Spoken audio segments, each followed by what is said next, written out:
Ini mungkin kalau mau kita bilang kelemahan orang Islam Indonesia. Kalau jamaah haji ataupun jamaah umrah dari Malaysia, bapak-bapak, ibu-ibu, naik pesawat itu mereka membawa debu tayamum.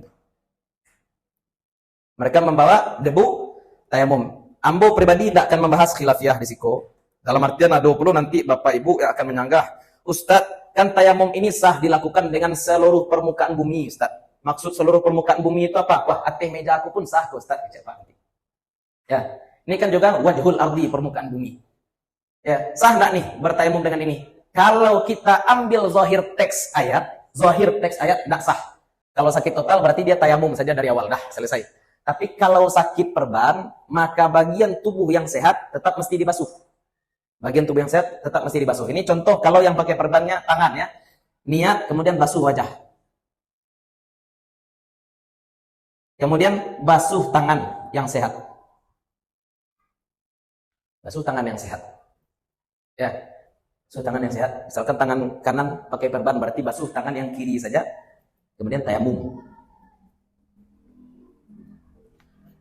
Ya, kenapa dia tayamum? Untuk mengangkat hadas yang ada di tangan.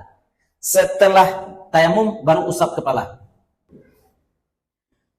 Assalamualaikum warahmatullahi wabarakatuh.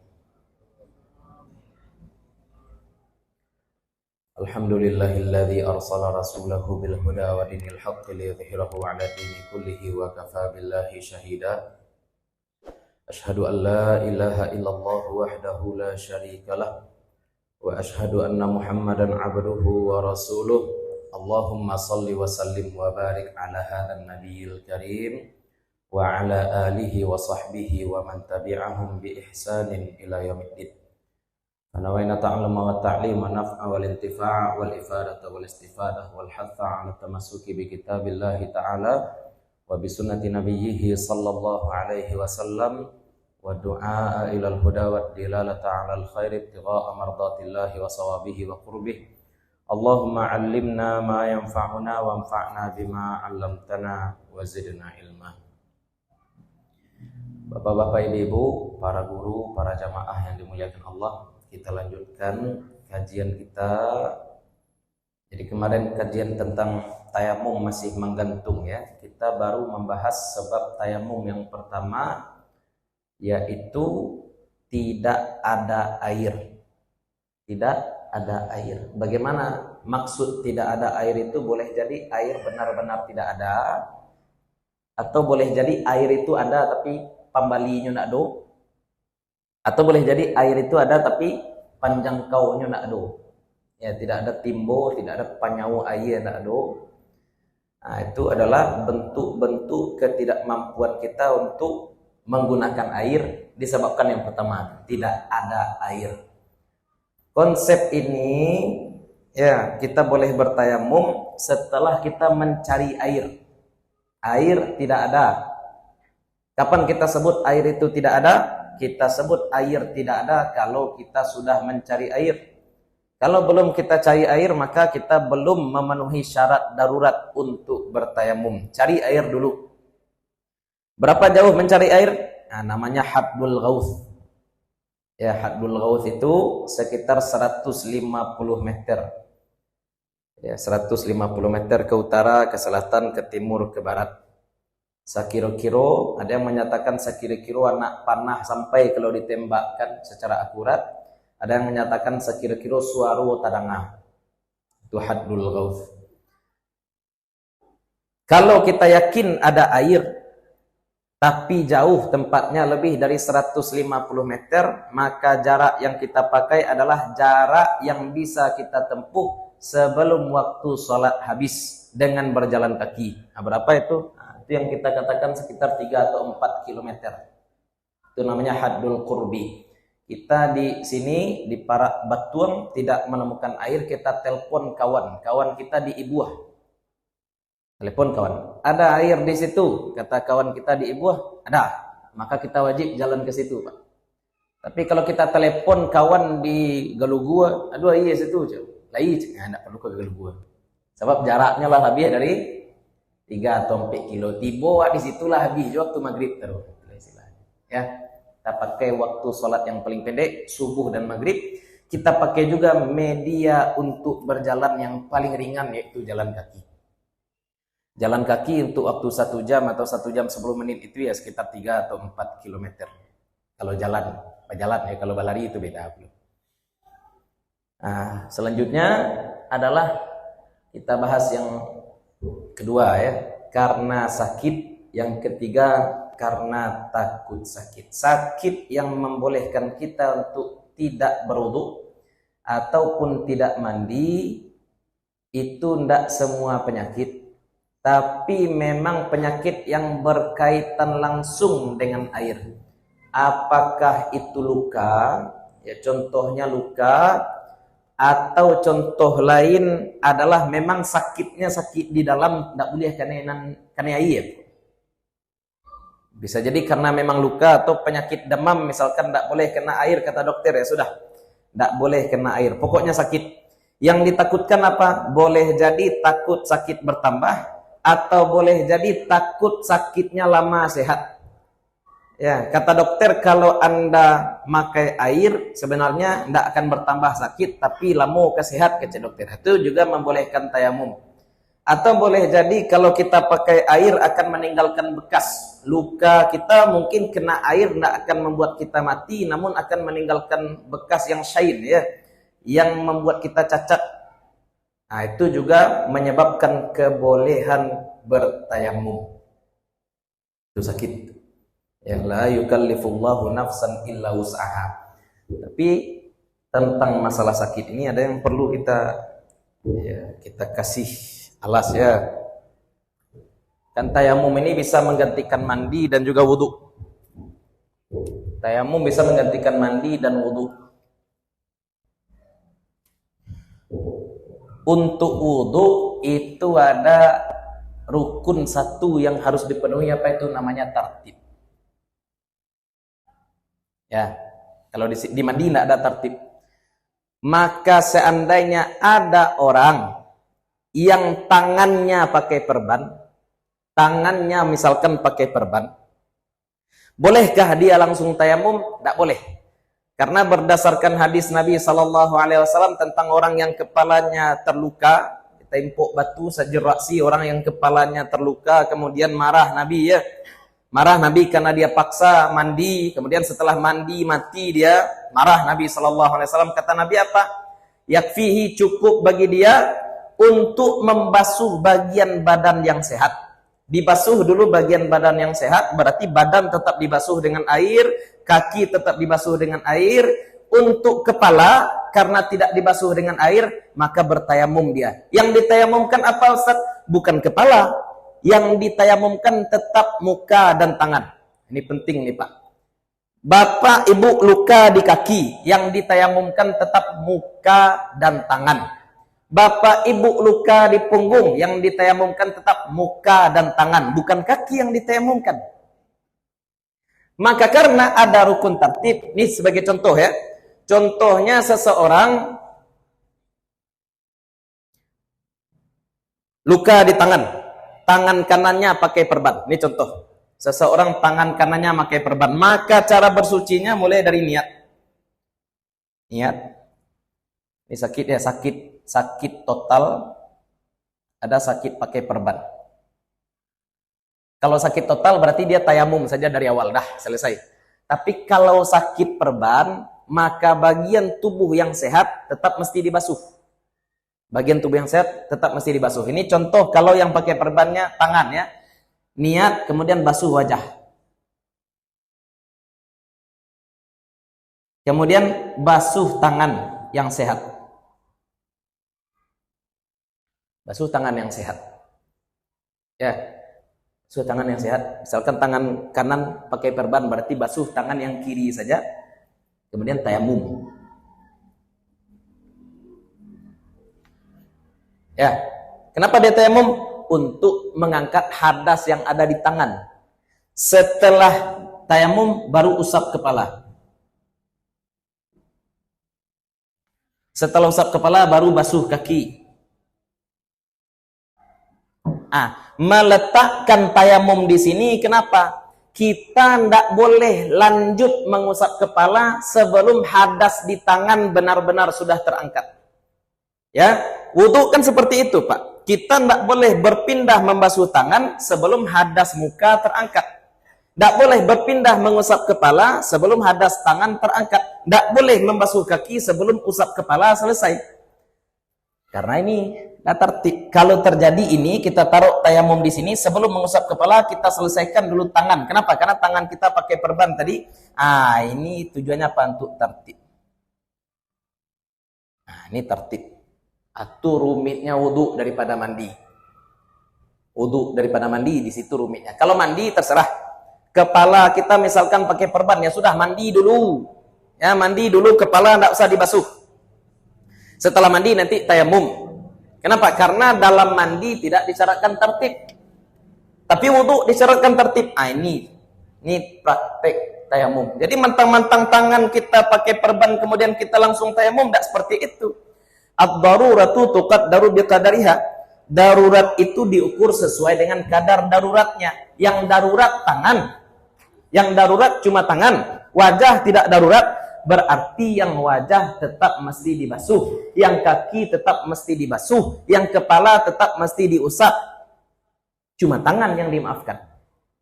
Ya, umpama bagi contoh lainnya, kaidah ad-daruratu tuqaddaru biqadariha.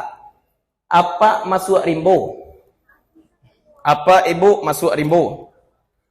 Kemudian sampai di rimbo paruit litak. Lutui lah menggeletik. Kijang dak jo dapik-dapik. Wala kelitaan ko, Pak. Nampak bangkai kijang. Boleh makan bangkai kijang, Pak? Tak boleh ya? Orang tadi bagi contoh babi ke babi saja. Wah, bangkai lah ini contoh. Nampak bangkai kijang. Bangkai hukumnya najis. Boleh kita mengonsumsi najis? Tak boleh.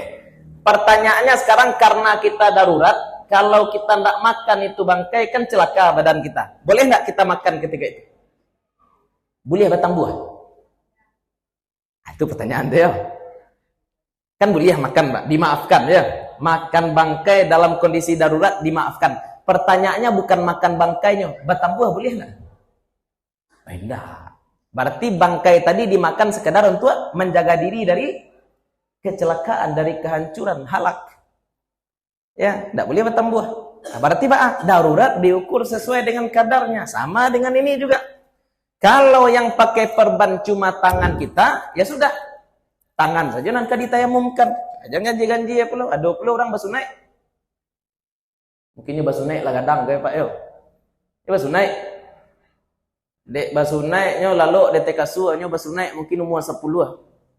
Umur 10 tahun anak kalau tidak sholat umur 10 tahun pukul ya Pak ya.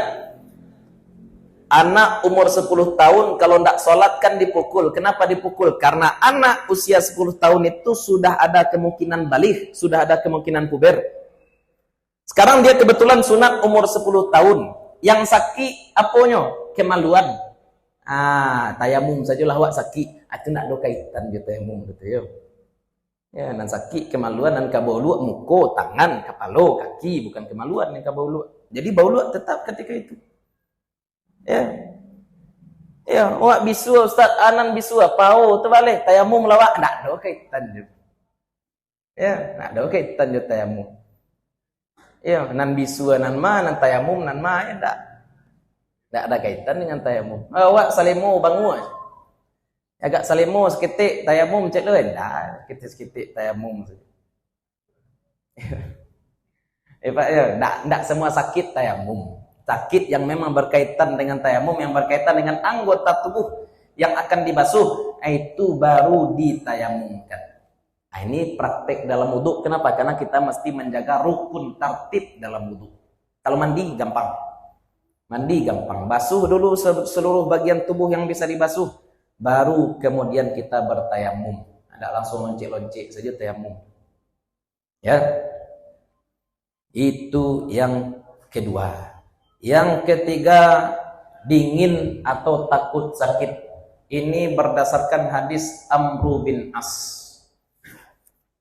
Amru bin As suatu ketika memimpin sholat pasukan. memimpin sholat pasukan, sholat subuh, hari dingin. Hari dingin, Pak. Amr bin As kan panglima, memimpin sholat, tapi Amr bin As tidak berwudu. Dingin, koko jangan dikira dingin sama jo dingin awak. Ini dinginnya lebih daripada dingin alahan panjang. Jangan dikira Arab tuangi, tapi Pak enggak. Cobalah Pak, pai umrah atau pai haji bulan Desember, bulan Januari dingin. Benar-benar dingin, di bawah 5 derajat suhu. Di bawah 5 derajat suhu. Hari dingin, kemudian Amr bin As tidak berwudu, malah bertayamum. Pulang ke Madinah mengadu pasukan kepada Rasulullah sallallahu alaihi wasallam. Amr bin As patang tu jadi imam Nabi, itulah kira ngadu orang. Amr bin As jadi imam tak berwudu, bertayamum saja. Ya. Dipanggil kemudian Amr bin As oleh Nabi Muhammad sallallahu alaihi wasallam. Benar, kamu menjadi imam salat tapi kamu tidak berwudu. Benar kamu bertayamum saja. Apa jawab Amr bin As? Benar. Ditanya lagi oleh Nabi, kenapa kamu bertayamum? Kenapa tidak berwudu? Kata Amr bin As, karena hari sangat dingin. Ini dingin dan tidak bisa memanaskan air. Lain cerita kalau dingin dan bisa memanaskan air. Dan dingin yang kita bahas di sini bukan dingin-dingin alahan panjang ya. Tapi dingin daerah subtropis, daerah ampek musim. Kemudian ditanya oleh Nabi, kenapa kalau dingin kamu bertayamum tidak berwudu? Dijawab oleh Amr bin As, karena saya mendengar di antara firman Allah Subhanahu wa taala adalah wala tulqu bi aidikum ila tahlukah. Jangan kamu jerumuskan tanganmu ke dalam kehancuran. Kalau baulu ambo ketika itu ambo takui sakit wahai Rasulullah, makanya ambo bertayamum. Mandanga Amr bin As manjawi serupa itu Nabi galak. Ndak Nabi iyo kan, ndak Nabi indak kan. Tapi Nabi tersenyum. Kalau Nabi tersenyum tuh tanda setuju atau tanda tidak setuju? Nah, itu namanya takrir Nabi sallallahu alaihi wasallam. Takrir Nabi, jadi aja gitu. Nah, jadi aja gitu. Cerdas. Amr bin As luar biasa ya. Sahabat Nabi sallallahu alaihi wasallam. Nanti tidak usah kita bahas masalah tahkim. Pokoknya ini sahabat Nabi sallallahu alaihi wasallam, fa bi ayyihi muqtadaitum ihtadaitum. Sahabat Nabi, apalagi yang sudah ditakrir oleh Nabi sallallahu alaihi wasallam, bisa kita jadikan pedoman. Termasuk dalam masalah ini adalah Sayyidina Amr bin As yang membawa ajaran Islam ke Afrika ya, dimulai dari Mesir. Itu yang ketiga. Tapi, nah ada tapinya, orang yang melakukan sholat dengan tayamum karena takut sakit atau karena dingin harus qadha. Mutlak.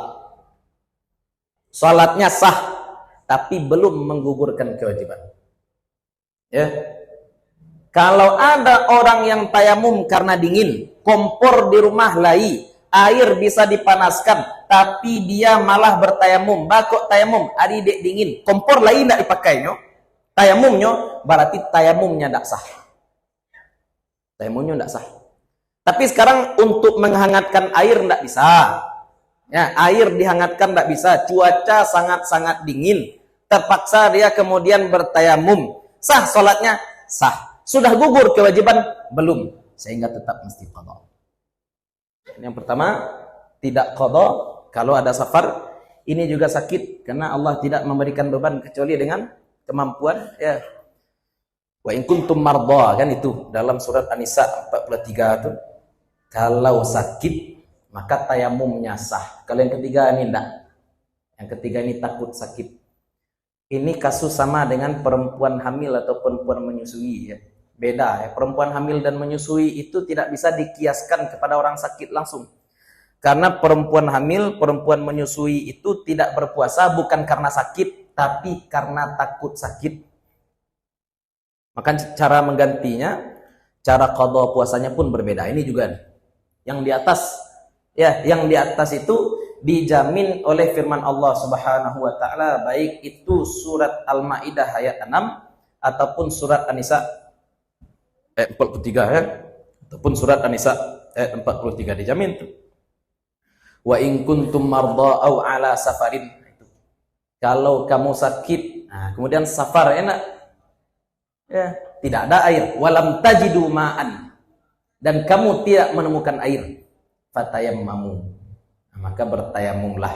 Nah, dua di atas itu tergantung pendetailan, tidak perlu qada. Tapi yang ketiga, kok sababnya sabab sekunder, maka wajib mengqada. Nah, itu pembahasan tayamum ya.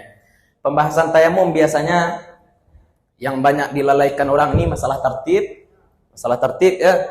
Kemudian juga masalah perban. Masalah perban itu ya di masalah tertib inilah. Nah, itu alhamdulillah sudah kita bahas pada malam hari ini tentang masalah tayamum, bersuci darurat. Nah, sekarang kita bahas penutup kaji taharah, yaitu haid, nifas, dan istihadah. Sholatnya bu, kalau nyoba lu bertayamum karena dingin, sholat yang dilakukan dengan tayamum karena cuaca dingin, sholatnya sah, tapi kewajiban lalu hilang lagi. Kewajiban belum hilang, maka ganti. Sebab kenapa? Penyebab dia bertayamum bukan karena ilat yang nyata. Kok kan nyata, kok memang sakit. Ini kan nyata nih, memang air nak ada. Ini kan alun tentu sakit leh, di hari dingin senyum. Ya, ini berarti iktibar ma sayakun. Dia sakit belum tentu, tapi dia sudah tayamum saja. Sholatnya sah, betul sholatnya sah. Tapi kewajiban belum gugur. Maka ketika dia sudah bisa menghangatkan air atau cuaca sudah lebih hangat, mesti dia ulang berwudu, ulang sholat lagi. Ulang sholat lagi. Apa gunanya sholat yang tadi dia lakukan, Ustaz? Li hormatil waqt namanya. Untuk menghormati waktu. Mohon maaf, ada satu lagi pembahasan yang belum kita bahas ya. Apa itu faqidut tahuraini? Faqidut tahuraini. Orang yang tidak menemukan air, tidak pula menemukan debu. Air tidak ada, debu pun tidak ada. Dalam fikih disebut masalah faqidut tahuraini.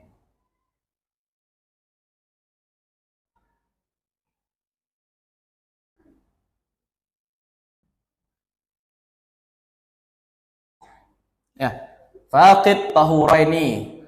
Tidak ada air, tidak ada pula debu. Ya, air tidak ada, debu tidak ada. Wudu tidak bisa, mandi tidak bisa, tayamum pun tidak bisa. Ya, baulu tidak bisa. Mandi tidak bisa, tayamum tidak lo bisa. Aku baca caranya orang-orang serupa itu. Ini contohnya orang di atas pesawat. Contohnya orang di atas pesawat. Ini mungkin kalau mau kita bilang kelemahan orang Islam Indonesia.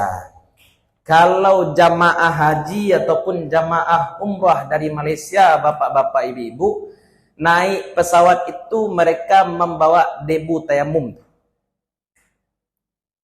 Mereka membawa debu tayamum. Ambo pribadi tidak akan membahas khilafiyah di siko.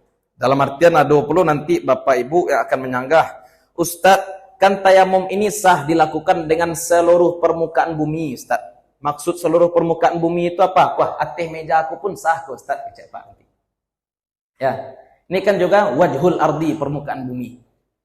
Ya, sah enggak nih bertayamum dengan ini? Kalau kita ambil zahir teks ayat enggak sah. Kenapa? Karena yang disebut di dalam Al-Quran adalah fatayammamu sa'idan thayyiba. So'i dan thayyibah. Tayamum itu, tayamum dalam surat Al-Maidah tadi ya, ayat 6, itu harus pakai so'ida. So'ida. Apa arti so'ida nih? Debu. Atau tanah. Ya, tanah, enggak tanah hitam, tanah yang berdebu. Harus tanah. Kalau kita pakai teks. Tapi kalau kita sudah mengkaji terapan fikih, betul boleh jadi akan muncul khilafiyah. Ambil lagi contoh kayak masalah khilafiyah. Buliah lapang juga Pak memandang masalah. Lapang, tapi kita punya pegangan. Kita boleh mengetahui pendapat berbeda, tapi untuk beramal kita harus tahu yang kita pegang yang mana. Ambil lagi ya pendapat pembanding. Itu guru Ambo dulu menyampaikan. Contohnya orang-orang yang berada di daerah kutub. Daerah kutub. daerah Rusia sebelah utara, kemudian daerah seperti namanya kok Denmark, ya daerah KT Utara itu yang memang musimnya musim dingin. Kalau ya kalau ndak dingin benar. Kalau dewa, kalau ndak ange benar ya ndak itu dewa. Kalau daerah semakin dekat kutub itu kalau ndak dingin benar. Anggap sekarang ada orang tinggal di kutub utara. Mereka mau berwudu, Pak. Mereka mau berwudu. Adu air enggak, Pak? Nah, adu air. Air baku. Kalau air baku, air aja namanya. Nah, air dah namanya. Pertama, air enggak ada. Kalaupun ada air, airnya beku. Yang kedua, kalaupun ada air, cuaca sangat dingin. Jaketnya tabah. Kalau kan lah suah, Pak. Bau luak. Kau kan lah suah mengelensengan langan. Kau kan lah suah keluar. Kalau orang jaket tabah, payah. Ya, menarik kain katih itu payah. Sehingga orang-orang seperti ini bisa saja memakai mazhab Hanafi. Bagaimana dalam mazhab Hanafi boleh bertayamum dengan seluruh permukaan bumi. Walaupun permukaan bumi itu adalah es. Es itu ada butiran-butiran saljunya deteh, itu bisa dipakai untuk tayamum. Kalau pakai mazhab Hanafi tadi, kenapa? Karena memang cocok dengan kontur daerah mereka. Tidak ada debu, mana ada debu di kutub utara, Pak? Kemudian apa lagi? Batas tangan yang akan diusap ketika bertayamum juga hanya sampai pergelangan tangan. Kenapa? Karena firman Allah dalam surat Al-Maidah itu apa? Fatayammamu sa'idan thayyibah famsahu biwujuhikum wa aydikum, kata Allah. Maka usaplah wajah dan tangan kalian. Kalau wudu Allah sebutkan basuhlah tangan sampai siku, itu wudu. Tapi kalau untuk tayamum Allah tidak pernah sebutkan basuhlah tangan, usaplah tangan sampai siku. Allah cuma sebutkan usaplah wajah dan tangan. Nan disebut tangan ko nan mako, Pak? Nan disebut tangan tu sampai pergelangan tangan atau sampai siku? Hah? Tagantuang harusnya mau itu. Tagantuang. Kalau kamakan sampai pergelangan. Kalau kabaulu sampai siku. Kalau menyabui organ tubuh sampai kok tangan jo namanya kok. Kok tangan jo namanya kok. Kok tangan jo namanya kok. Sekarang ketika disebut fatayammamu, mana akan kita pakai? Kalau dalam mazhab Syafi'i dikiaskan karena tayamum ini taharah dan wudu itu juga taharah, maka kalau dalam berwudu tangan itu batasnya sampai siku, dalam tayamum pun batas tangan juga sampai siku. Makanya awak umumnya tayamum tuh sampai siku, ya Pak. Sampai siku. Tapi kalau dalam mazhab Hanafi pakai al-akhdhu bil aqal kalau di siku ya. Al-akhdhu bil aqal berarti batas minimal tangan. Ya, minimal tangan tuh sampai siku. Sehingga tayamum murah saja, Bu, tayamum. Selesainya tayamum itu saja. Ya. Tapi kon Bu sekedar magih tahunya kayak yang wa amalkan dah itu. Ya. Yang kita amalkan mana? Yang sesuai pula dengan tempat kita. Kita pakai sesuai dengan teks Al-Qur'an. Kita tak pakai maqasid. Karena kita hidup di tempat yang debunya banyak, tanahnya banyak, maka kita tidak terhalang untuk mengamalkan redaksi ayat. Di mana ayat menyatakan apa? So'ida, pakai debu. Pakai debu. Tak boleh pakai es dah. Ibu ambil di kulkas, enak. Kecil Ustaz malam boleh pakai serbu es. Enggak. Sengaja namanya itu. Ya. Pakai debu, kita punya debu. Yang pertama. Ya, tentang kewajiban memakai debu untuk bertayamum. Ya. Mesti pakai debu dan mesti usap wajah, mesti usap tangan. Bagaimana cara kita bertayamum? Ya. Jangan lupa ya. Cara bertayamum bagaimana? Niat dulu. Niat. Kemudian ya, ambil debu. Niat dalam tayamum itu apa, Bu? Niatnya bukan mengangkat hadas. Niat dalam tayamum adalah tujuan ibadah. Sengaja aku bertayamum untuk sholat, sebut seperti itu. Berbeda dengan wudu. Kalau wudu, sengaja aku berwudu untuk mengangkat hadas kecil. Sengaja aku mandi untuk mengangkat hadas besar. Kalau tayamum enggak. Sengaja aku tayamum untuk sholat subuh. Sengaja aku tayamum untuk menyentuh mushaf Al-Quran. Itu contoh. Disebutkan tujuan ibadahnya apa. Ya. Ambil debu. Maksud ambil debu itu apa? Seandainya kita jalan-jalan wisata ke daerah wisata baru, Pak. Wisata Seribu Lubang tuh, Pak. Namanya Seribu Lubang dan Desa Kabut ya. Kan lalu tuh Pak, tabang kabui ya. Bak kabui jalan. Kan tabang debu tuh. Kemudian Bapak ingin tayamum maka cak Pak, masuk saja Pak ke debu tuh. Ya. Masuk ke debu tuh. Enggak sah. Enggak sah. Harus diambil debu tuh. Debunya harus. Kenapa? Karena tayamum itu mesti ada al-qasdu, menyengaja. Berbeda dengan wudu. Kalau wudu boleh, Pak. Cara wudu gimana? Misalkan apa? Bau di tabe atau dia mancur, boleh, Pak. Kau ia mancur turun mau diikut Pak. Suah muku, basuh tangan. Boleh tuh. Kalau tayamum enggak, mesti diambil debu. Ya, baru diusap ke wajah. Usap wajah. Apalagi ambil debu lagi, kemudian usap tangan sampai siku, terakhir baru tertib. Ini cara tayamum. Ya, kalau dalam wudu jam tangan tidak perlu dibuka, cincin tidak perlu dibuka, maka dalam tayamum harus dicopot cincin, harus dicopot jam tangan. Kenapa? Kalau air bisa masuk ke sela-sela jam tangan, air bisa masuk ke sela-sela cincin. Kalau debu enggak. Kalau debu mesti. Ya. Kemudian beberapa sunnah tayamum adalah menipiskan debu, kemudian makruh tayamum 3 kali. Ya, contoh saya kok. Wah, tayamum. Copot cincin dulu. Copot jam tangan, anggaplah copot jam tangan segala macam, anggaplah copot lo cincin sadonyo. Ya, ambil debu. Ini debu yang asli debu ya, Bu yo. Enggak boleh pakai badak. Ya, sambil babadak, sambil tayamum enggak boleh. Ambil debu. Ini benar-benar debu. Mendekon dulu, baru usap aja. Ya. Ambil debu lagi. Usap tangan. Lah, selesai. Kalau wudu kan basuh muka 3 kali, Pak. Kalau tayamum jangan dicoba-coba lo 3 kali. Jangan kumuh-kumuh lo pali, ya nak. Kumuh debu lah ceritanya. Ya, itu bid'ah. Ya, jangan kumur-kumur pula. Sunnah wudu yang bisa diamalkan dalam tayamum silahkan, tapi jangan meniga-niga kalikan tayamum. Ya, basuh, usap muka, mohon maaf, usap muka cukup 1 kali, usap tangan juga cukup 1 kali, selesai sebentarnya. Nah, jadi tidak payah. Tayamum cuma mengusap wajah dan tangan, selesai. Itu praktek.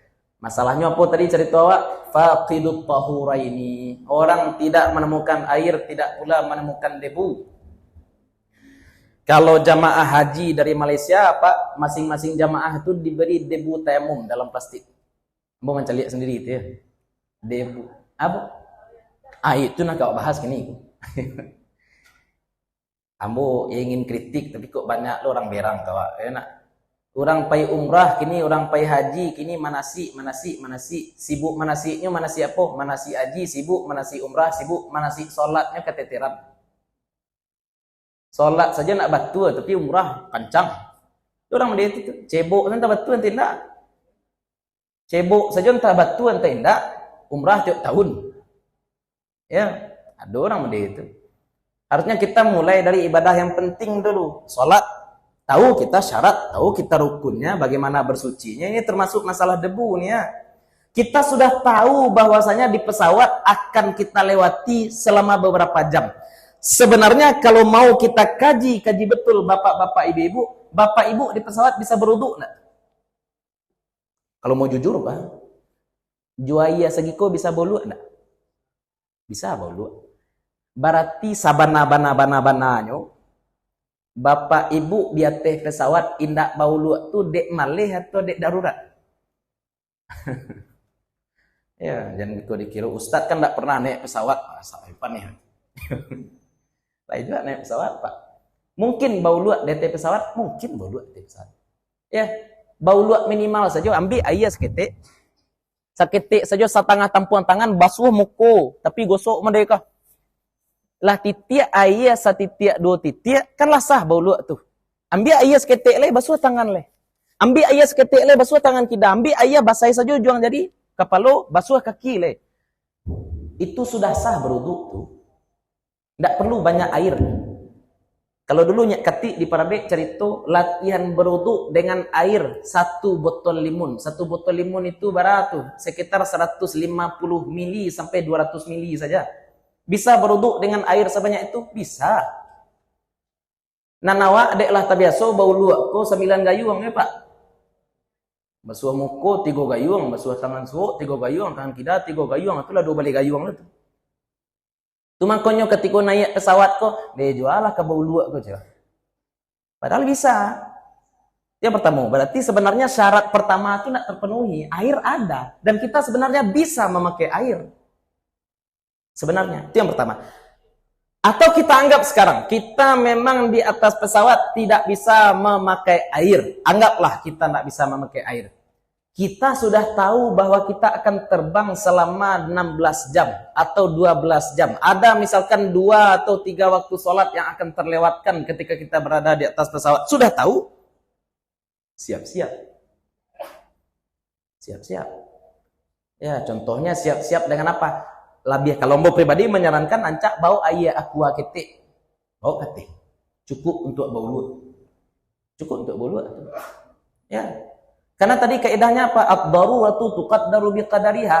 Kita melakukan ibadah itu semampu kita. Mampu kita berwuduk pakai air? Mampu, bukannya tidak mampu kita. Mampu kita bersiap? Mampu juga. Anggap kini tidak boleh kita bawa air minum. Tidak boleh bawa air minum ke atas pesawat. Debu boleh dia bawa. Kalau kini setahu ambo pesawat tidak melarang wak bawa air minum botol kate kabin leh. Kalau dulu ya dilarang, Pak ya air minum baca caranya kok. Kawan dulu 2002 balik ke naik pesawatnya bawa air minum ya nak. Air aku nak boleh naik dah dia keceknya. Tu balik tapaso tinggal siko. Kecek kawan aku. Adin bapantang nabi. Ninggan air minum. Den minum sih nanti. Baru nanya. Ganji le air dalam botol nak boleh air dalam parut boleh. Ya kadang pesawat ko membawa berang lo ko Pak. Ambo dulu balik 65, tas ambo baliknya 10 kilo bang nih penjaga pintu pesawat. Tas yang boleh dibawa ke atas pesawat balik maksimal 5 kilo. Tas angkuku baliknya 10 kilo, turunkan dulu 5 kilo. Kemudian naik ibu-ibuku mungkin baliknya 120 kilo, nak. Pak ambo balik ambo 65, tambah tas ambo balik ambo cuma 75. Apa larang ambo naik? Ko ibu ko balik badannya saja lah 120. Itulah kadang aturan manusia ya enggak. Inilah boleh ya. Dulu pulang haji boleh membawa air zam-zam banyak Pak. Bolatan dalam tas banyak air zam-zam enggak masalah ini. Dulu ya enggak boleh. Bisa kini bawa air kate? Ya, bisa. Bisa kita berwuduk, bisa. Pertanyaannya sekarang mau enggak? Itu aja. Mau enggak? Ya, kalau memang enggak mau malas ini yang jadi masalah. Enggak mau malas ini yang jadi masalah. Sebenarnya banyak ya. Kesalahan-kesalahan jamaah haji terutama yang dari Indonesia ketika sampai di Makkah, masalah tawaf wada. Tawaf wada dilakukan 3 hari sebelum pulang. Wada itu sebelum pulang, bukan 3 hari sebelum pulang. Ada lagi masalah tawaf kudum yang banyak salah. Ada lagi masalah dam. Ya, ada yang haji tamattu tapi tidak bayar dam, bahkan tidak bayar dam, ada yang kena pada suruh. Ada yang mau gitu Pak. Ya. Maka memang ya itulah. Perlu didudukkan ya, dan didudukkan itu ya, ngaji dari awal dulu. Jangan loncek-loncek. Nah, masuk masalah iko ya. Ini kita buat skenario air tidak ada, debu pun tidak ada. Maka status orang ini namanya dalam fikih adalah faqidut tahuraini. Orang yang tidak menemukan alat bersuci yang dua, baik itu air ataupun debu. Bagaimana cara dia bersuci? Dia tidak bersuci. Langsung saja sholat. Bagaimana cara dia sholat? Sholat sebisanya. Saya maunya apa? Yang saya maunya ya, semampunya. Ya, sebagai contoh, kalau sholat di atas pesawat, rukun apa yang tidak bisa kita lakukan? Berdiri, tidak bisa, susah. Apalagi yang tidak bisa kita lakukan? Syarat menghadap kiblat, itu juga tidak bisa dilakukan. Menutup aurat, bisa kita lakukan? Bisa.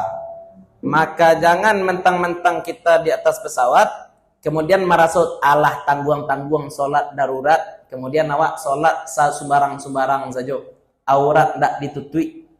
Bagi contoh aurat yang banyak sering dilupakan itu kan kaki, bapak-bapak ibu-ibu. Ya, bagi ibu-ibu, kaki perempuan itu aurat, karena seluruh tubuh perempuan itu aurat kecuali wajah dan tangan. Berarti kaki juga aurat. Ketika sholat, walaupun sholatnya itu dalam kondisi darurat, kalau kita bisa menutup kaki, misalkan dengan kaos kaki, atau dengan cara menjulurkan kain sarung sehingga kaki tertutup, itu mesti kita lakukan. Tutup kaki jo kain sarung.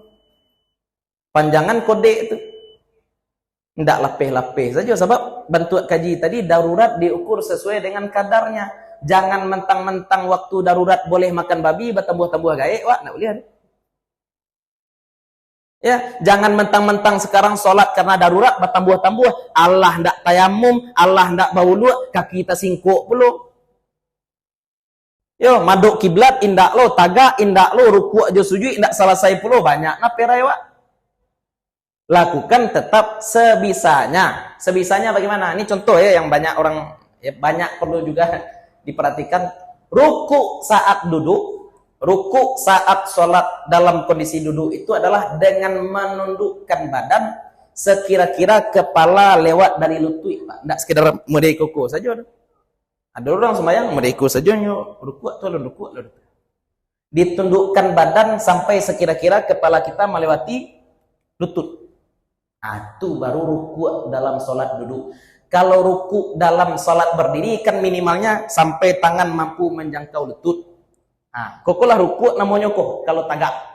Kalau sempurna lurui. Kalau ingin ruku sempurna luruskan punggung. Minimal ruku sampai tangan menjangkau lutut.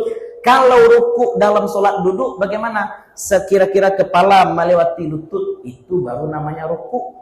Tidak sekedar mandi-mandi itu saja. Ada orang sholat duduk mandi-mandi itu saja, Pak. Itu sembahyang orang malih namanya itu ya. Ya, nah, sempurna. Ya, sholat darurat tuh tukat daru biqadariha. Ya, diukur sesuai dengan kadarnya. Tapi ala kulihal gini aja. Orang ndak wudu, ndak tayamum, sholatnya masih tautang. Masih tautang, Pak. Kenapa masih tautang? Sebab syaratnya tidak terpenuhi. Apa syarat sholat? Suci, nutup aurat, menghadap kiblat, masuk waktu sholat. Ya. Lalu kalau misalkan syarat tidak terpenuhi, kita tidak bisa bersuci, kita tidak bisa menghadap kiblat, kita tidak tahu entah waktu sholat sudah masuk atau tidak. Bagaimana cara sholat di atas pesawat? Sholat saja sebisanya. Nanti ketika pesawat mendarat ganti balik. Bakok diganti balik Ustaz? Sabab sholat yang tadi dilakukan di atas pesawat itu belum menggugurkan kewajiban. SOP-nya alun lengkap. Ya, SOP-nya alun lengkap lain. Tua gunanya Ustaz, sio-sio kita sholat di atas pesawat. Tidak sia-sia. Wa ma kana Allahu liyudhi'a imanakum. Amal apapun yang kita lakukan tidak sia-sia. Tujuan kita sholat tadi di atas pesawat namanya adalah untuk menghormati waktu. Itu namanya konsep as-salatu li hurmatil waqt. Kita tetap melakukan sholat walaupun kita tahu kita tidak mampu memenuhi syarat walaupun kita tahu kita tidak mampu memenuhi rukunnya, tapi nan sholat tetap wajib dilakukan. Saat kita mampu memenuhi syarat, saat kita mampu memenuhi rukun, ulang balik. Ya, itu andai orang yang benar-benar faqidut tahurain. Banyak mana perainya, ompongnya sholat tuh pak. Lah maduk kiblat indah, bau dua indah, tayamum indah, taga indah, nutup aurat entah hiu entah indah, banyak nah. Ya, kalau terlalu banyak itu tidak bisa kita katakan sah lagi. Nah, maka nanti diganti lagi ketika sudah lapang, ketika sudah mampu untuk mengganti. Ya, tapi tetap tidak berdosa.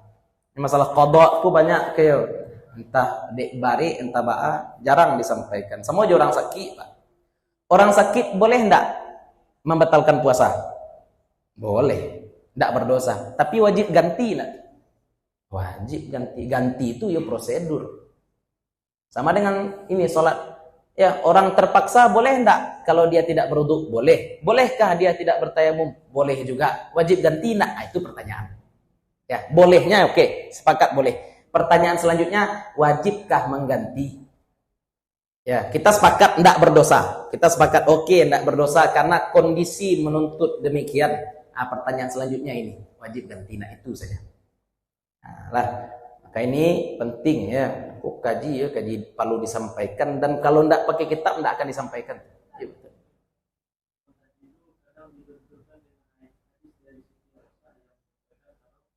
Ya.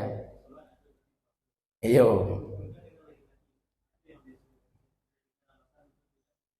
Ya, ini dalil sering dijadikan alasan untuk tidak mengganti sholat ya. Hadis Siti Aisyah, umirna biqada'is siyam wa ma umirna biqada'is shalah. Kita diperintahkan untuk mengganti puasa tapi tidak diperintahkan untuk mengganti sholat.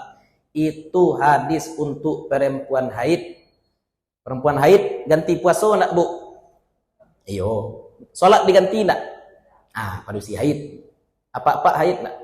Enggak haid. Ibu. Ayo balik masuk ke faqidut tahurain. Yo ndak lo berdosa deh.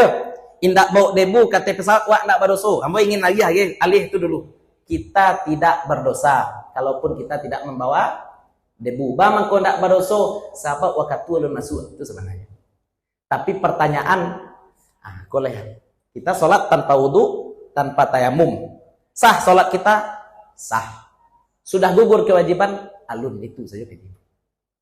Kewajiban belum gugur. Kalau ingin gugur kewajiban, bau debu kateh, tayamum, luri-luri, sabana-bana batua tayamum, baru sah sholatnya dan gugur kewajibannya. Atau bau ayah kuah ketik, kan itu anak kaji tadi. Ya, daripada bau debu, bau ayah seketik. Sebab kenapa? Wudu tidak perlu banyak air. Wudu tidak perlu banyak air. Ya, cerita petang Pak. Nabi berwudu dengan air 1 mud. 1 mud tu sagi kuaya cukup untuk berwudu Pak. Air setampuan tangan cukup untuk berwudu. Karena Nabi berwudu dengan 1 mud. 1 mud tu sagi kuaya ni Pak. Tapi nanawak berwudu beragayung tu. Air tu kayak awak dia terbiasa banyak air Pak. Makanya agak gagok wak DT pesawat. Bakok ketik na ia kerannya kok biasanya kalau keran risiko ianya diurui-urui tangan wak Pak ya. DT pesawat ayah ketik. Itu barangkali perlu diperhatikannya. Umrah baik, haji baik, tapi jangan lupa tata cara sholat. Manasiknya juga perlu ya. Manasik sholat itu lebih penting. Nah, maka jangan dilalaikan. Berarti insyaallah masalah haid, nifas dan istihadah kita bahas pada hari Jumat yang akan datang. Jadi Pak, boleh kan?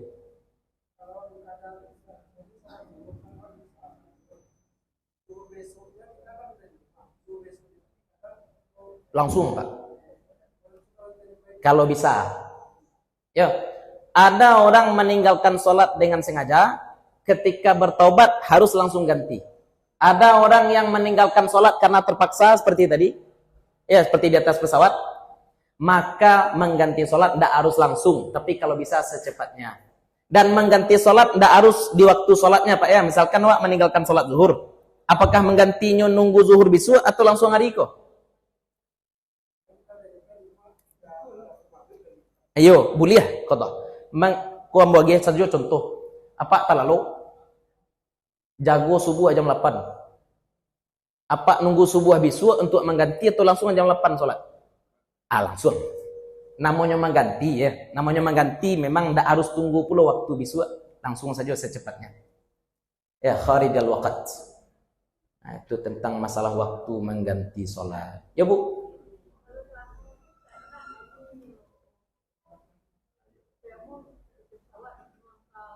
Iyo tuh nambah kecaan bermasalah. Aduh debu kursi pesawat.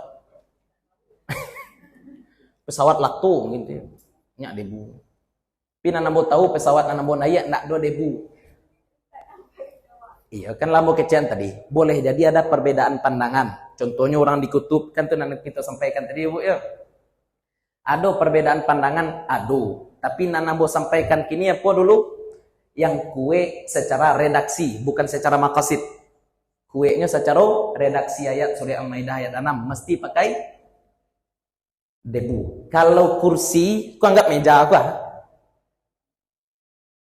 Ada debunya nak? Nak mah debu nak do. Nak do debu. Kalau nak do debu itu nak sah. Ya, mesti ada debu. Balai. Ya, balai nan salamuku. Nan lah berlalu biarlah berlalu. Nyo modeko sayo nalah talonsong biarlah, nan taralah biarlah, nan jalih nan kemuku. Ibu tahu ndak? Baku utu tu gadang kacumuku daripada kacu spion. Supaya kita fokus menatap masa depan. Dan celiak masa lalu panjang-panjang. Ini masalah ndak tahu ku banyak aku Pak. Ado lo nambah tanya kamu Ustaz, ambo ketika mudo dulu siang bulan puasa ku ambo ampai je bini ambo awak dek pengantin baru. Tu balik do Ustaz. Perlu ambo kafarat ambo dek mengaji je Ustaz, maka ambo tahu kalau berhubungan badan di siang hari Ramadan mesti puasa 2 bulan berturut-turut. Dulu ambo nak tahu ambo kira cukup diganti saja. Baca ronya liku Ustaz. Ambo kecian yang berlalu biarlah berlalu. Kurang yang modeko Bu yo. Nyo tidak perlu bayar kafarat Pak. Sebab dia salah karena tidak tapi badoso. Bang ko badoso karena beramal tanpa ilmu. Harusnya aku mohon maaf kayo. Siang-siang bulan puasa apa harus bertanya dulu ke Ustaz. Deh siang-siang bini majak ceritanya telepon Ustaz. Ustaz le boleh kok. Pasti Ustaz larang enggak. Dan lelok Pak, apa diajak bini siang bulan Ramadan itu jangan muah. Bama ko jangan muah, sebab yang membayar kafarat cuma suami, istri tidak perlu bayar kafarat. Karajo berdua dan membayar surang kan rugi Pak sebagai laki-laki itu ya. Ya. Itu tuh contoh banyak masalah-masalah ya. Karena beramal karena ketidaktahuan. Beramal tidak tahu tidak berdosa. Beramal karena tidak tahu tidak berdosa, tapi tidak beraja itu berdosa. Ya, tidak belajar berdosa. Tidak tahu tidak berdosa, tidak belajar itu berdosa. Sudahlah tidak tahu tidak pula belajar, itu 2 kali parahnya itu Pak. Ya. Sudahlah tidak tahu tidak pula belajar, itu parahnya 2 kali. Itulah kajian kita malam hari ini, mudah-mudahan bermanfaat bagi Ibu. Apa-apa terutama untuk kami pribadi yang menyampaikan. Mudah-mudahan selama duduk di sini Allah bakar dosa-dosa kita, Allah tambahkan tabungan amal kita, Allah sayangi orang tua dan guru-guru kita, Allah angkat bala dari seluruh kaum muslimin di seluruh dunia. Mudah-mudahan Allah bantu saudara-saudara kita yang terjajah dimanapun berada. Mohon maaf kalau ada yang salah dan kurang dan sesuatu yang tidak kami letakkan pada tempatnya. Assalamualaikum warahmatullahi wabarakatuh.